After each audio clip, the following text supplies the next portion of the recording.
La tension monte depuis quelques semaines entre Joe Biden et Vladimir Poutine au sujet de l'Ukraine.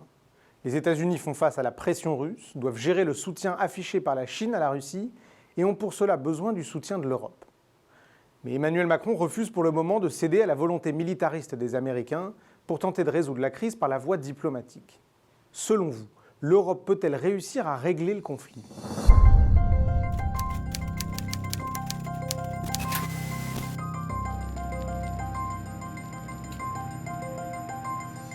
Le 17 décembre dernier, Moscou publiait 2 projets de traités à destination de l'OTAN et des États-Unis qui demandaient à ce que l'élargissement de l'OTAN à l'Ukraine soit interrompu et que l'Alliance Atlantique Nord entame un repli de ses troupes aux frontières russes.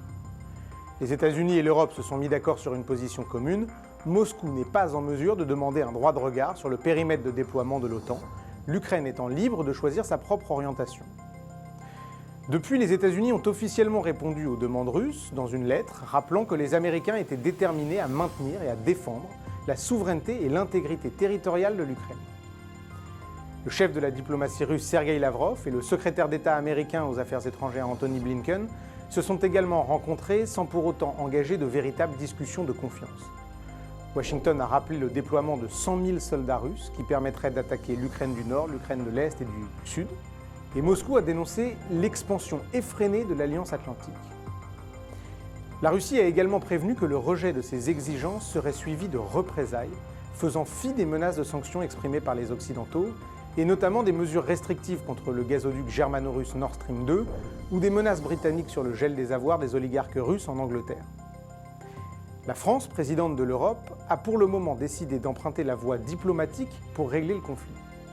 Paris a rassemblé des négociateurs russes et ukrainiens et des médiateurs français et allemands. Cette rencontre n'a pour l'instant pas abouti à un accord entre les parties, mais une réunion sous le même format est prévue début février avec en ligne de mire l'obtention d'une trêve. Depuis, la Russie a tenté de calmer le jeu sur ses intentions par l'intermédiaire de Sergueï Lavrov et a assuré que les Russes ne voulaient pas la guerre. Grâce à Emmanuel Macron, la fenêtre diplomatique reste encore ouverte.